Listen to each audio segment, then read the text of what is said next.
आईने हिंदी के एक नए एपिसोड में आपका स्वागत है। इस वीडियो में हम पहले बात करने वाले हैं डीआरडीओ चीफ के एक बयान के बारे में, जो कि उन्होंने एमका इंजन प्रोग्राम को लेकर दिया है कि advance medium combat aircraft programme में हमें अब कोई फिफ्थ जनरेशन इंजन देखने को नहीं मिलेगा। क्या डीआरडीओ अब ये मान के चल रही है कि फिफ्थ जनरेशन इंजन जो है वो एमका के लिए रिलेटेबल नहीं है, और क्या जो मीडिया में बातें चल रही हैं वो सच हैं? आइए जानते हैं। हाल ही में आपको पता है कि भारतीय वायुसेना के लिए जो एडवांस वेपन सिस्टम है उनको बनाने और उनको प्रोग्राम को तेज़ करने की बात करी गई थी, और इसी दौरान डीआरडीओ चीफ ने मीडिया से बात करते हुए कुछ बड़ी बातें कही हैं।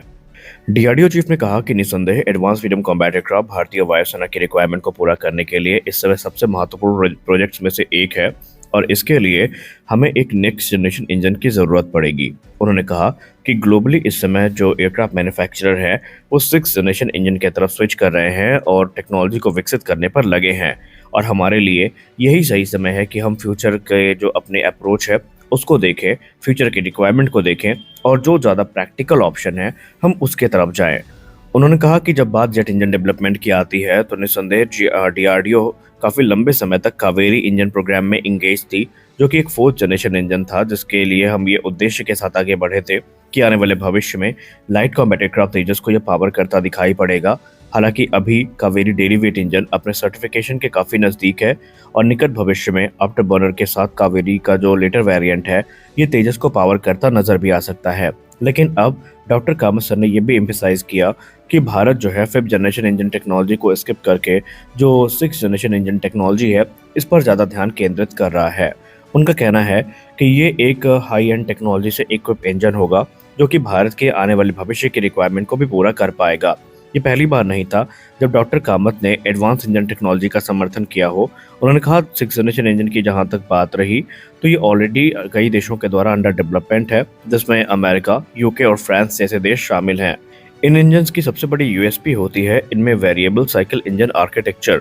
जो कि इनको ये कैपेबिलिटी प्रदान करता है कि ये मिशन रिक्वायरमेंट के हिसाब से जो थ्रस्ट और एफिशिएंसी मोड है इस पर स्विच कर सकते हैं। यानी जहां इनको हाई थ्रस्ट की ज़रूरत होती है इंजन वहां पर उनको हाई थ्रस्ट प्रदान करता है, जहां पर हाई एफिशिएंसी की ज़रूरत होती है वहां पर हाई एफिशिएंसी ऑफर करी जाती है। अब अगर आप वेरिएबल साइकिल इंजन्स की बात करें तो ये इस समय ऑलरेडी डेवलपमेंट में है ग्लोबली, और ये जो फिफ्थ जनरेशन इंजन है जैसे कि प्रैट एंड विटनी का F135 हो गया, रशिया का AL41F1 हो गया, इनके तुलना में ज़्यादा एडवांस होंगे, ज़्यादा कैपेबल होंगे, क्योंकि ये डायनेमिकली जो एयर फ्लो है उसको एडजस्ट कर पाएंगे, और ये तकरीबन 25% तक जो फ्यूल एफिशिएंसी है उसको इम्प्रूव करेंगे। और एक्सटेंडेड रेंज मिशंस के लिए इन इंजन्स की जो भूमिका है वो काफ़ी महत्वपूर्ण होने वाली है। और क्योंकि हम सब जानते हैं आने वाले जो सिक्स जनरेशन एयरक्राफ्ट है ये डायरेक्टेड एनर्जी वेपन्स को कैरी करेंगे, तो ऐसे में हमें एक पावरफुल इंजन की ज़रूरत पड़ेगी, और ऐसे में डीआरडीओ अभी से इस रिक्वायरमेंट को ध्यान में रखकर आगे बढ़ रही है, ताकि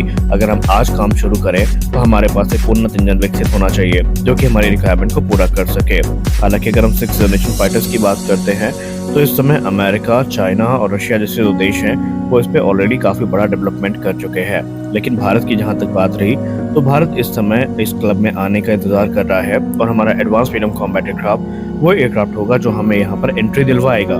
डॉक्टर कामत ने कहा कि अगर आप जेट इंजन डेवलपमेंट की बात करते हैं तो डीआरडीओ काफ़ी लंबे समय से कावेरी इंजन में इंगेज थी। हमारा उद्देश्य था कि हम कम से कम इतना बड़ा इंजन बना लें ताकि हमें उससे जो सफिशिएंट थ्रस्ट है तेजस के लिए वो प्राप्त हो सके। रिपोर्ट्स में तो ये भी क्लेम किया गया है कि एक्सट्रीम कंडीशन में कावेरी इंजन ने तकरीबन 80 किलोमीटर तक का थ्रस्ट जो है वो प्रदान किया है। हालांकि अभी ये तेजस को पावर करने के जो बेंचमार्क हैं उनसे भले ही कम है, लेकिन हमें इस चीज़ का भरोसा हो गया है कि हम इस प्रकार की कटिंग एज टेक्नोलॉजी पर काम कर सकते हैं, और जीटीआरई का जो अनुभव है वो इसमें काफ़ी मदद करेगा, क्योंकि जीटीआरई के तरफ से फिर चाहे वो टेक्नोलॉजी का डेवलपमेंट हो या फिर कंपोनेंट्स का निर्माण हो, ये सारी चीज़ें काफ़ी महत्वपूर्ण साबित हो रही हैं, और इसीलिए डीआरडीओ ये चाहता है कि वो इस प्रोग्राम को आगे बढ़ाए। लेकिन उन्होंने ज़्यादा प्रैक्टिकल अप्रोच को बताते हुए ये कहा कि हम ये भी जानते हैं कि जो फॉरेन ओईएम है अगर इनका सपोर्ट हमें मिलता है तो इस प्रोग्राम को हम काफ़ी कम समय में पूरा कर सकते हैं। और उन्होंने मीडिया से बात करते हुए भी यही कहा था